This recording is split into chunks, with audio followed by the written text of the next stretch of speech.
When you talk about the story of black comedy, the sitcoms of the 70s, now those hold a special place. Remember, I worked my way from the bottom up to the top. The voices, unapologetic. I've never seen a black goldfish before. That's okay, he never saw a rich white man before either. The characters and storylines, game-changing. I mean, who beat you up? Who did those terrible things to you? But most of all, I think you'd have made a great sheriff in the Old West. Yep. They'd have took one look at you and died laughing. them shows are funny. They wasn't just funny. It changed the way you thought. We make it the same way we always have. Somehow. These people let us know it's okay to be, strong and how to love each other. And what makes us laugh across generations? We were taking pages from Norman Lear's book with Good Times, with the Jeffersons, with shows like that. Keeps us moving on up today. What we created spawned a whole generation. Uncut, in your face. That guy has got it. First show I fell in love Good with. Times. Jefferson. Sanford and Son movie star, that's rare. Fresh new energy. Multi-dimensional. Unapologetic. People want to see it. Can't even talk about black comedy without Def Comedy, Eddie Murphy. Kings of Comedy. Kevin Hart. Chappelle. Fundamental to the black culture.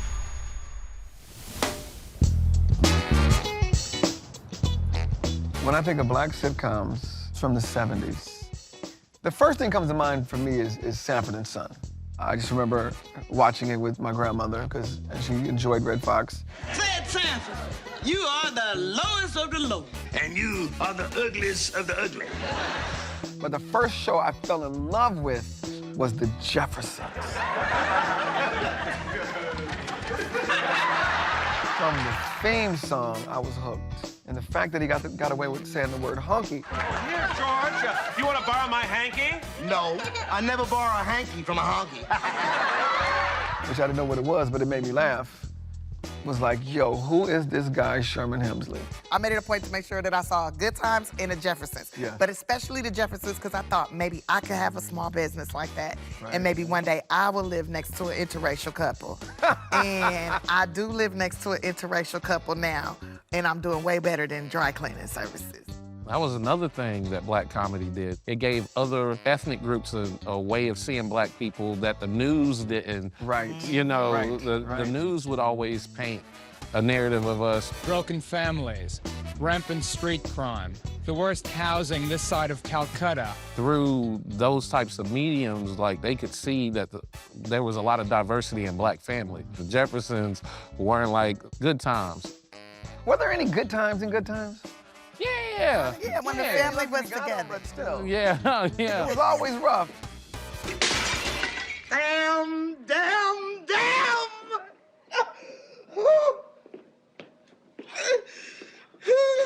When I think about tying the sitcoms of old to today, Blackish probably has the most DNA.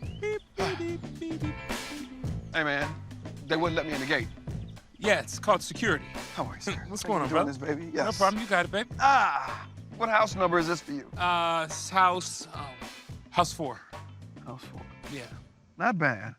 It's fortuitous that we're here because this is the house that Sitcom bought. That school is not cheap. I know. 4 kids times 2 days. That's a pair of Jordan 3s and a hoodie. Oh, my God. The nominees for lead actor in a comedy series are Anthony Anderson Blackish. That's what we're here to talk about. Yeah, this is the house that the Sitcom bought. When I say black sitcom, what's the first show that comes to mind? Good Times. Why do you think Good Times, as black as it was in nature, like they didn't hold back on any of the black topics, Right. also related so well with the mainstream? Like white people love Good Times too. Why do you think that is? Authenticity. Unapologetic lead characters. You knew where you stood with those characters, good, bad, or indifferent, in James Evans in Florida. But we were just about to sit down to dinner. Would you care to join us? We ain't got enough food. No thanks. I have another engagement. Good. It was nice meeting you all. Yes. Good night. I'll see you to the door. I'll see you outside the door. And they were just colorful.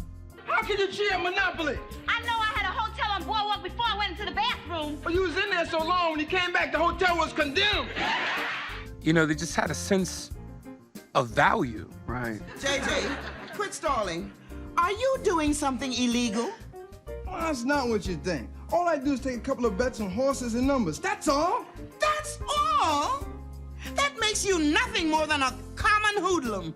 In particular, there were ways that they could have escaped the ghetto, but pride kept them from doing certain things that would have been a conflict with their morality. There are 2 roads out of the ghetto. So far, we have managed to stay on the right road. And that's what's taking us so long to get out of here. And I think that just resonated with people. I know it resonated with me and my family. It was, you know, a sitcom that we sat around and could watch.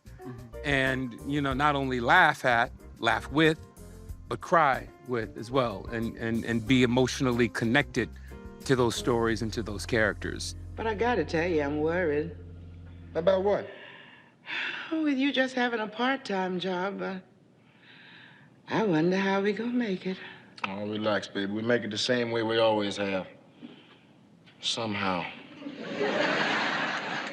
We weren't that far off from the Evans family, you know, growing up in Compton. We weren't that far off. The Anderson family, your family. Yeah, my family wasn't. So, you know, it resonated with us. I failed you once, James, when I told you I could stop the eviction. But couldn't fail you twice, so I come with the full amount of your rent money. All right. See, Florida? Told you it was gonna be all right. It's like a miracle, James. Well, baby, you always did say the Lord moves in mysterious ways. The Jimmy Walker character. To me, I was a kid, he was funny. Here I am!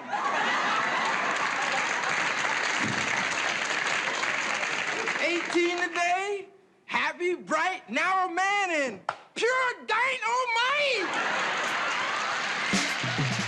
But as I got older, I started hearing about John Amos in interviews saying he had a problem with Jimmy Walker's character. Our differences began when I felt that they were catering to the buffoonery by having JJ come into the room and walk funny and wear a chicken hat or something. He was a little too... colorful? Buffoonish has been used before. Yeah, I'll just use the word colorful. You came through the street dressed like that? That's right, Ma. A mugger walked up to me, didn't ask me for no money, asked me for the first dance. The news is gonna be a party tonight. All the chicks can come boogie down with Kid Dynamite. There's stereotypes of black actors or black characters in Hollywood. JJ was the comic Negro in that. And, you know, you look at the pride in which James Evans was. Right.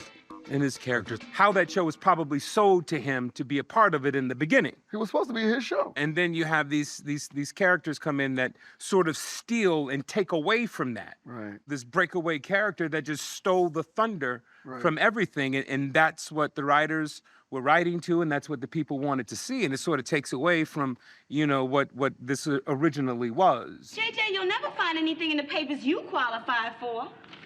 Then I'll go to the employment agency. And I'll say to that personnel director, it's about time y'all saw the light and hired a great Kid Dynamite! That kind of could breed contentment. John Amos said in many interviews that him complaining about Jimmy Walker's character is why he got killed off.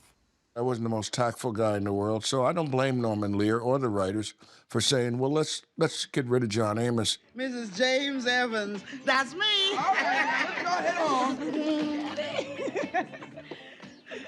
We regret to inform you that your husband, James Evans, was killed in an automobile. Oh, my God.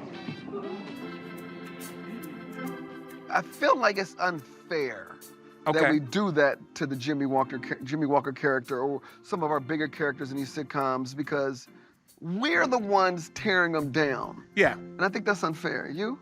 Yeah, I think it's unfair. And it's also a mirror to who we are. And certain things, certain images, certain characters, we don't want the world to see or to associate with us, even though we all have those. Right. You look at it, it's like we've overcome a lot to get to where we are, and so why do we need to have this? You know, but we look at what Amos and Andy and Stepin Fetchit did for us. Right. These were proud artists who were doing their job, right? You know, and bringing entertainment to the masses. Now, we may not agree now with what they were doing. Laying down dreaming, everybody was trying to wake me up. Like they was knocking, rocking, socking, and rebopping. Why I have such a dream like that? Some people may not have agreed back then, but it's what we did, and it was a lane that, one of the very few lanes that we had in order to make a statement, make a splash, make a way. Had it not been for these groundbreaking performers, you and I wouldn't be sitting here today. Right.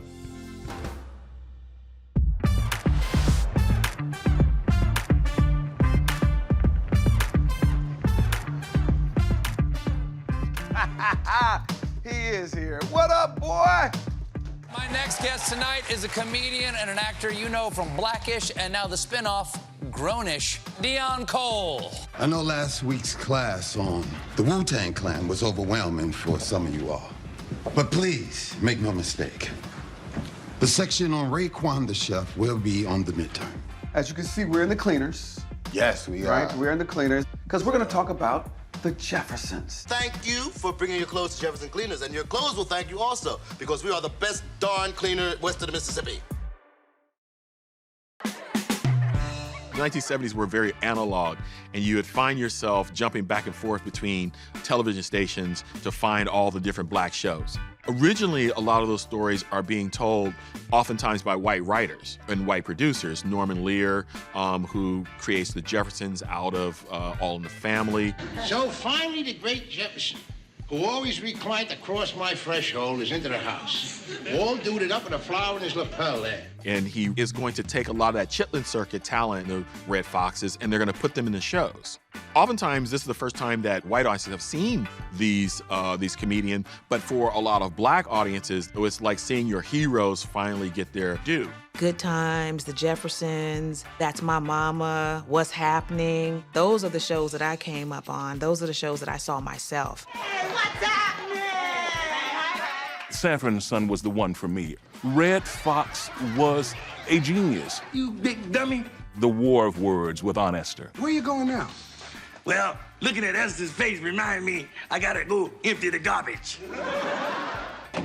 George Jefferson, he was very bold and direct in his comedy. George, how's the weather down there? Great, until the big eclipse came and blocked out the sun. He's got money, and he's an asshole about having money, and he has a right to be an asshole about having money. There's no reason why we have to look down on people. I'm not telling you to look down on nobody. I'm just saying to shift your angle and let them start looking up to you. The dance, killing the game on the floor of that apartment there. Dirty Betty's in for a treat when old Motor Hips moves his magic feet. I love the Jeffersons.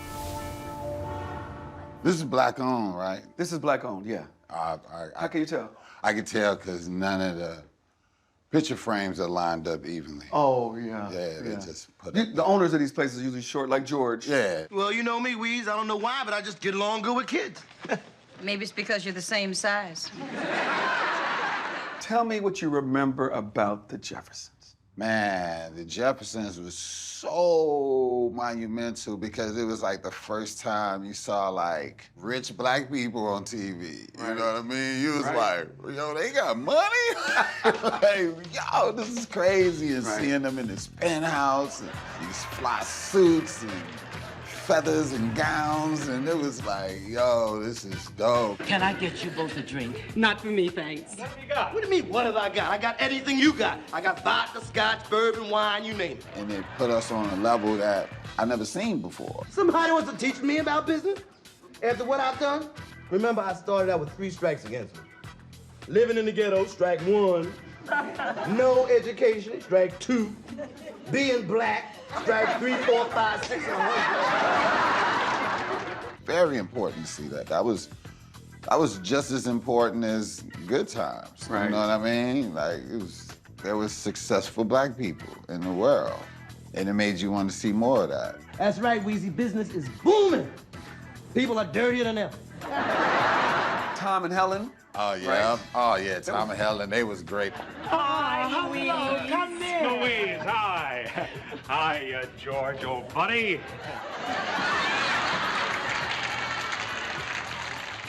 That was the first interracial couple I ever seen on television. What I loved about seeing Tom and Helen is that although she was married to this white guy, she was still authentically black. Yeah. Right? Exactly. It wasn't like she was this whitewashed Yeah, black she woman. wasn't. She was a sister that just so happened to fall in love with this white guy. Which Yes. was genius. Well, I guess that leaves you and me. Yeah, it's been a bad night all around, ain't it? Well, don't just stand there, shorty. Get down. Yeah, so that was like groundbreaking as well. So did you go get a white girl immediately, or? Well, I thought about it. What matters is not what passes across our minds. It's how we live our lives together. Baby, we've been doing that pretty good. Damn good. One thing I always marveled at is the language they were able to use. Oh, yeah. If you two ever really started going at one another, inside of 5 minutes, he'd be calling you. Don't say it. Nigga. He said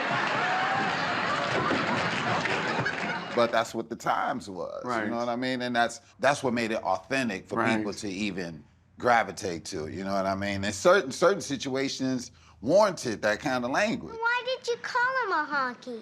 Well, because I'm kind of stupid sometimes.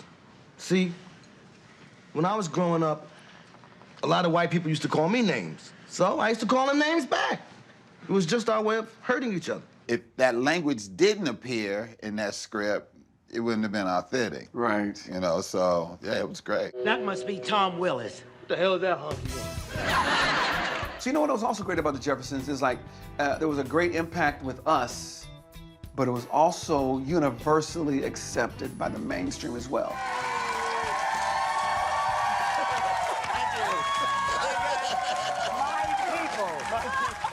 Why do you think that was? It was more of a learning platform for others. That's what it was. They wasn't just funny. It changed the way you thought. The scum we're trying to get out of this building is you, boy.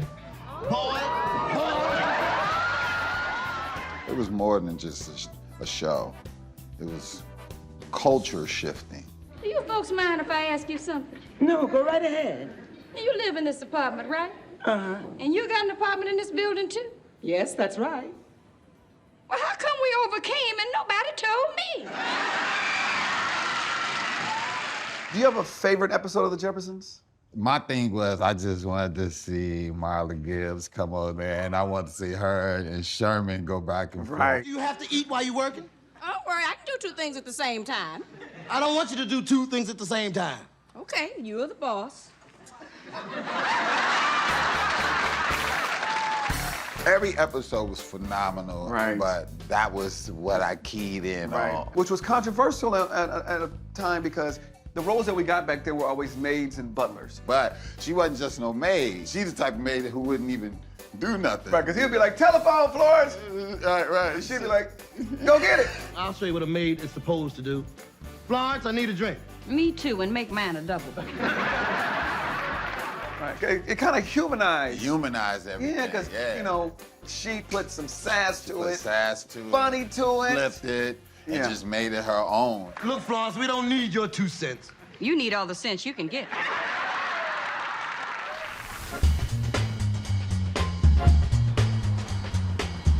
Marla Gibbs. Yes. I am so excited to be sitting with you. You are a legend in my world, and I've been dying for the day to ask you 1,000 questions. Mr. Claiborne leaves here and I got his business, I'm gonna feel 10 feet tall. Well, at least it'll double your height. How did you get started in the acting realm in the first place? Did you always know you wanted to be an entertainer? No. No? No, I wanted to be a psychiatrist at first. Really? But they said, there aren't any psychiatrists who are black, and the first one will not be a woman. So I was very disappointed. When I came to California in 1969, I decided this is where all the movies were. So I decided to get into it. And I heard about the Black Acting Workshop in Watts. And it was just the most exciting thing to us. My daughter and I both So one day after class, we just got up and stood on the stage and said, "We up here." So how long were you in LA before you got the Jeffersons? I got the Jeffersons in 1975. The agent that I got had most of the black actors. She got me the audition. What she did was she wrote a letter to the Hollywood Reporter complaining that her actors were treated like a revolving door. We were in and out. We were not given the jobs. After that, people started seeing us. I had been in Norman Lear's office before, but it was like I was not there. But this time, she's paying attention to me. And I read the part, and I felt some things about her when I was doing it, and I added those, and they liked it. So I was amazed. It was a one-shot deal. I was only a guest for the one show.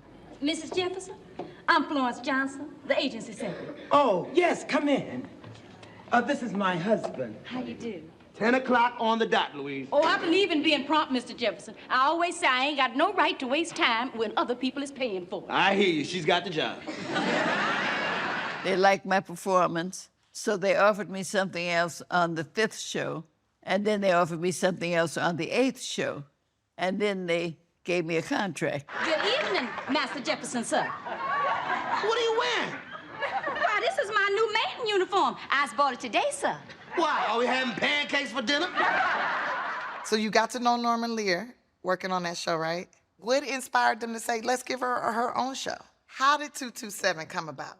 Because you were one of the first black female executive producers. I gave up all rights, I gave up all money and all credit to do the show. Because What do you mean? Wait. they didn't hire actors for exec producers. Norman's company didn't. I didn't care. I wanted to do the work. I wanted the show to be what I wanted it to be. So I had an opportunity to hire Jack Kay. You were at the football game? Ah, yes. Ooh, the roar of the crowd, the smell of hot dogs, all those men in tight pants patting each other's bottoms. We got Regina in. Finished the dishes. Oh, thanks, honey. Do you need me to do any ironing or fold the laundry? Brenda, you don't have to take piano lessons. I love you, Mom. Exec producer said, they don't see any need for Hal Williams. I said, I will not do the show without a man. I mean, it's not my fault Calloway died. I'm glad to hear that. But word is he left this building to Sandra. The entire building? Everything? What do you think about that? Wow, she must be some kind of woman. I love that you fought for the husband because that show, watching 227, made me want to have a husband. Well, I never liked to see anybody lose a job. We had the young man that played my father on The Jeffersons. What the hell do you want? It's the Jefferson residence? Yeah, that's what I want. Daddy! He came on 227 as an electrician. Hey, how you doing? But he was trying to do the light and the lines at the same time, and he'd forget. And the producer came in and said something to the director, and the director took him over to the door. He was saying goodbye to him. Of course, he didn't go off the show. I wasn't gonna let him take him off the show. Look, the agency sent me over to fix up a few of these switches. I won't be long. Oh, take your time. See, that's what happens when you're black and you're a woman and you're in a position of power. Everybody wants it. They do. And they get in the way. They do. You know, what they would never do with the other race, they would never do it. Go in the kitchen and take care of those switches, and I'm gone. All right, take it easy. Hello. So, what do you think your legacy is? That I love people, that people love me, and that if I had known people were going to love me like this, when I was a kid, when I was not getting any love, I would have said, okay, I'll wait.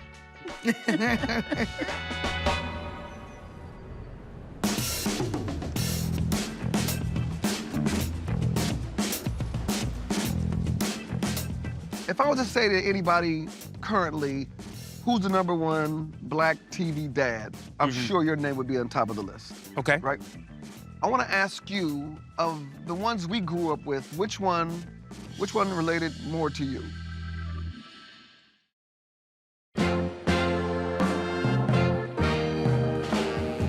In the early 70s, there was a huge, huge move to have black people in this country see themselves more whole. And so seeing the black families and the sitcoms of this country was vitally important. We didn't see the black family at all prior to that. We were America's big secret. A lot of people didn't know about us. But then all of a sudden, the cameras turned and you said, oh, those are real people. They had a mother. Mark my words, the life you're living is gonna lead to nothing but a whole lot of trouble. Oh, Mama, stop worrying, huh? They had a father. Well, what are we gonna do about Lionel? I don't know. You're his father. You think of something. Well, you his mother. Half of the thinking ought to be on your head. They had brothers and sisters. Now, do you want to take it or get it shoved in? Neither. Neither nothing. They had a job. I'm not talking about 50 or 100 bucks. No. I'm talking about citywide distribution. Okay. I'm talking about large-scale production. I'm talking about major money. They had values. You're not old enough to move out on your own. Mama, I'm 17 years old. That's too young. Well, how come you're always telling me I'm old enough to make my own decisions? You pick a fine time to listen to everything I say. But white people go, oh, they're just like me. We're not as different as we think we are. The fathers that you felt a certain kinship or relationship to, was it John Amos? Was it Sherman Hemsley? Hey, well, it's only money, Pop. Besides, I'm just doing what you do. Spend, spend, spend. Yeah, but see, that's only half of what I do. The other part is work, work, work. Brett Fox. You insisted that we get away so we have a chance to talk together like father and son before you got married. Yeah, that's right. Okay, here's some father and son talk. Okay. Get your father out of these woods. Who do you think struck for you? John Amos. John Amos. John Good times Amos. again. Junior, you know why old Dad asked you to take the garbage out right now? Why, Dad? Because if you didn't, I was gonna yell my head off!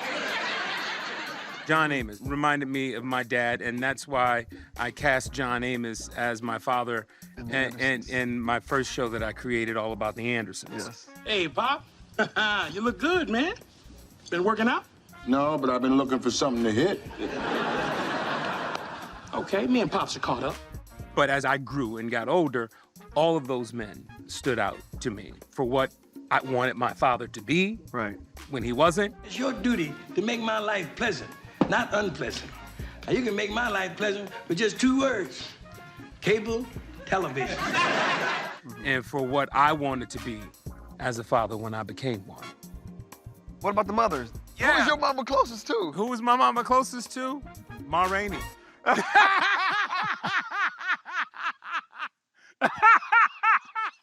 Mama. I just talk loud, and you know it. Bring it down, Mama. You have a microphone and everybody can hear you. Okay. All right. Do you like when he speaks? Do you like that? Hold it. It's how I was raised. That's how we communicate. Oh, that's it? That's how I know it's not your traditional mother-son conversation, but that's how we talk. But again, all of those actresses that we named for all of those characters that they portrayed, I'm pretty sure we have every one of those women in our lives. Absolutely. Good morning to you too, Mama. Sounds like you started the day on top of the world. Earl, when I land on you, it's gonna feel like I started from the top of the world. And in our family. So. Come here, Doc. Mama? Yeah, baby. I can't breathe. Why do you think everybody related to some of our bigger characters in these sitcoms so well? They were these unapologetic characters. You know, the good, the bad, the ugly, the indifferent. What you think you doing? You ain't old enough to drink. I'm 18. I'm old enough to die for my country. You don't put that glass down, you're gonna die in your living room. And nobody was afraid to speak their mind. Give me all of that dice money right now, Roger. All of it? All of it. But, Mama... And I wouldn't say but if I were you. It might give me an idea, dear. They thought they were right. And that's where the comedy came from, because they were so fucking wrong. Right. And you remember when you looked in the mirror tonight, the Lord gave you that face and you stuck with it. Yeah, we can resonate with all of them.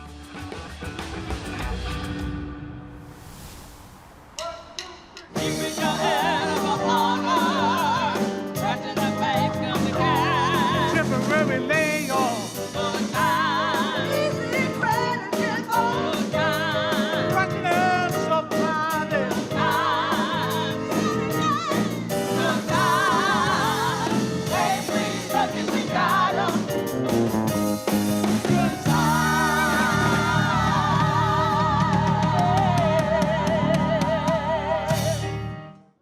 Good job, everybody, except for Daryl, who was late to rehearsal and late on the cue. But we'll get you there. 1, 2, 3, 4. Theme songs back in those days, they were all certified bangers. Amen.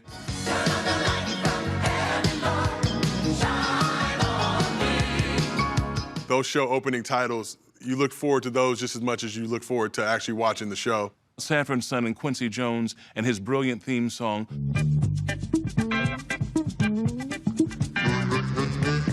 These theme songs were the very, very positive and authentic representation of our culture musically. It was music that, in fact, could have been released as singles. Obviously, Different Strokes, goated in terms of theme songs. Now the world don't move to the beat of just one drum. What might be right for you may not be right for some. A man is a man of means, and along comes two. Then along come two, they got nothing but the dream. I don't know all the words, but different strokes to rule the world. Different strokes to move the world. 1, 2, 3, 4.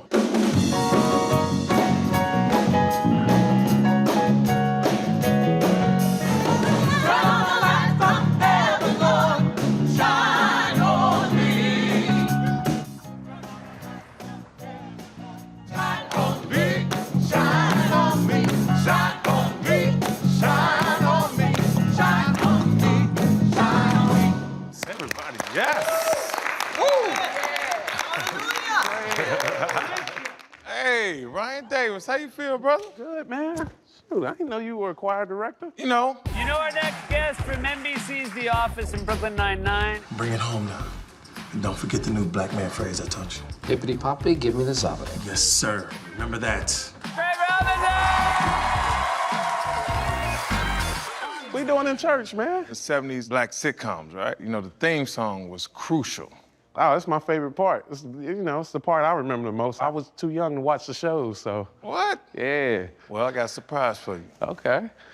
Well, we're moving on to a deluxe apartment in the sky. Moving on to the sky. We finally got a piece of the pie. Now we up in the big league, and not turn the back. Cause we live, you, me, baby, and it ain't nothing wrong with that. We're moving on to the sky. To a deluxe apartment in the sky. Moving on to the sky. We finally got a piece of the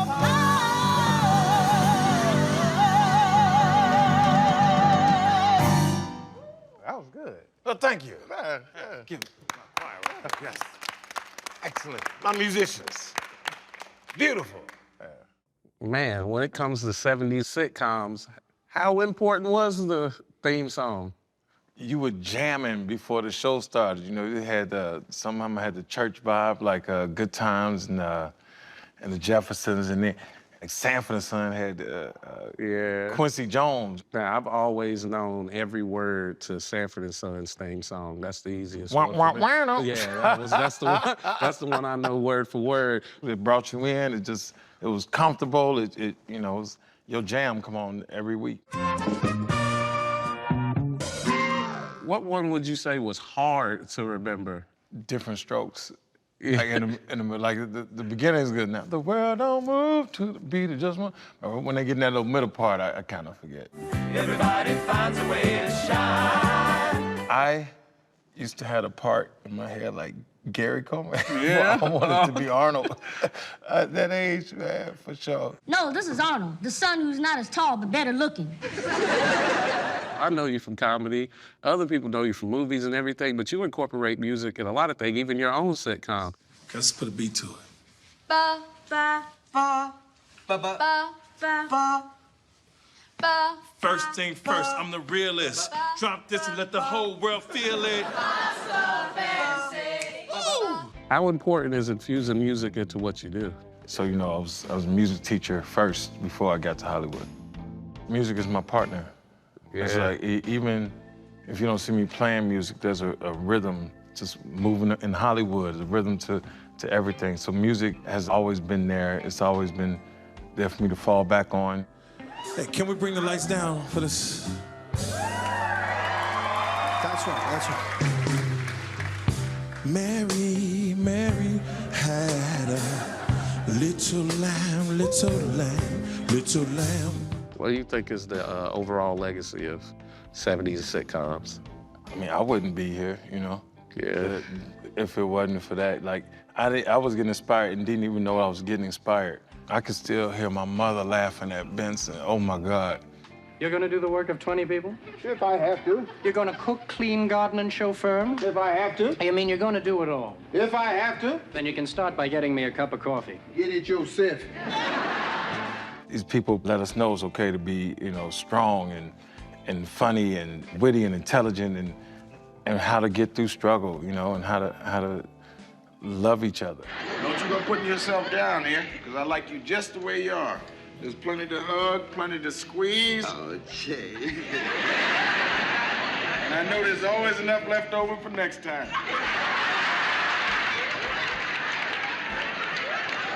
You sure know how to make a Weight Watcher dropout feel good. I think I'm gonna go ahead and add Nick at Night to my package so I can so I can watch all of this, man. I gotta catch up.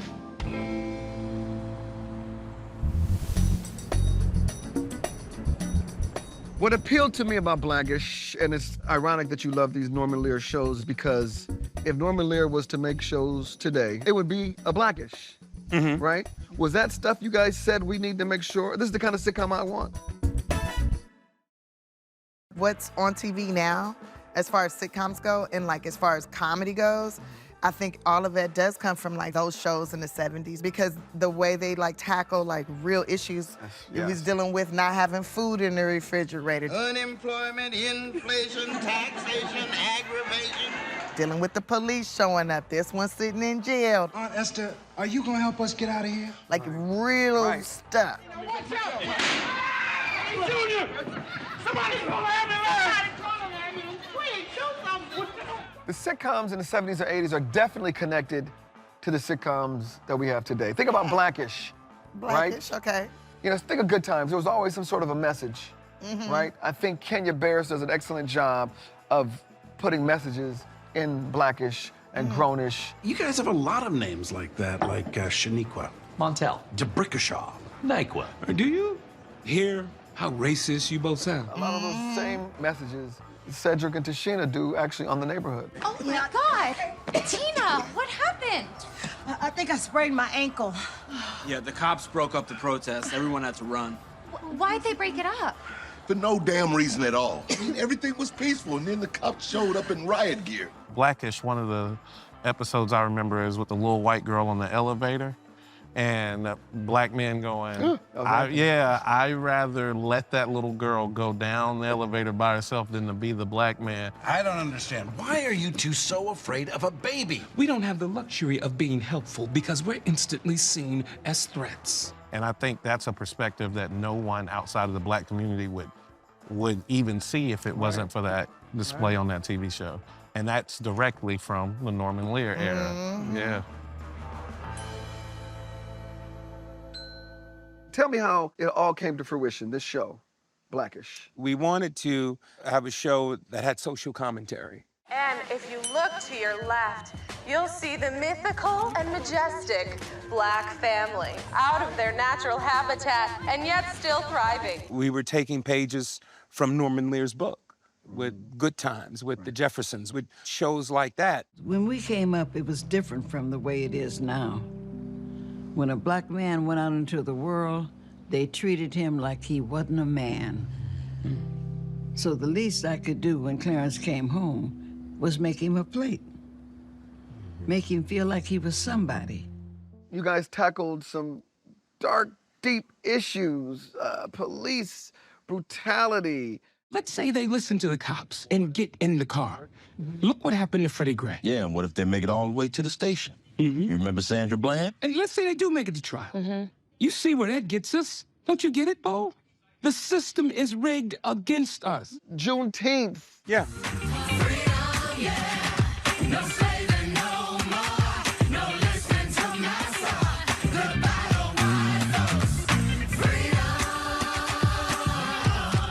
We wanted to tell our stories. That's what our show was about, telling our stories. And not isolating or alienating ourselves from anybody else. This is just our life and what we go through.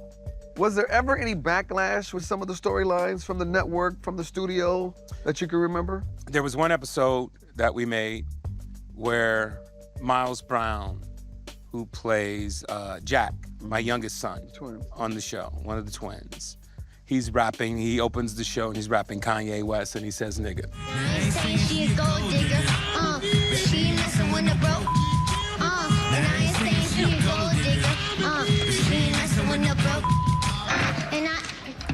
And it started a whole controversy within the family and the school and all that. Nobody should say it. It is an ugly, hateful word with an even uglier and hate-filled history. Yeah, of it being said to us, not by us. As usual, son, you have absolutely no idea what you're talking about. That is not a word that black folks need to be using, ever. No. When we grew up back in the day, you could say it on television. Sure. Dig this elite nigga wolfing at my dog. And now it's frowned upon. So we had to fight with the network. We ultimately lost. They want you to live in a free zone. I'm telling you, man, my house is not a home. Not if you can't say it's not. We said it 13 times in the episode, but it was bleeped out 13 times. We at least wanted it to get out once. Right. When did you know that Blackish had made a huge impact? When more non-black people were telling me that they were watching and enjoying and loving my show. Just in my travels around the world, people that don't look like you and I, they came to me and told me that they loved me and they sit and they watch this show with their children and their grandchildren. Wow. And, you know, they were having teachable moments. You know, it was being part of curriculums in some colleges. And, you know, we were the subject that they were talking about. And, you know, it sparked conversation. Damn it! Janine, where's the registration? Black lives are at stake. Dad, can't you just tell the officer whose car this is? I'm sure they'll believe you. The registered owner of the car is this passed out white woman. And that's all Kenya and I really wanted to do. And hopefully from that conversation, changes would be made. And I believe some have. Anthony Anderson? All right. AKA Cassius? Chris Spencer, thank you, brother. Appreciate Hey, and I like to applaud you. I don't know if anybody's ever applauded you. I just want to say that I'm proud of you, to be your friend, and to be your brother, and to see the successes in this crazy world that we call entertainment, man. So thank you, brother. Appreciate you. Yeah, you got it, man. Anytime I've ever called upon you, you've never said, well, once you said no. Well, I tried to say no today. Yes. Yeah. And then we had Marla Gibbs call. And then, Yeah.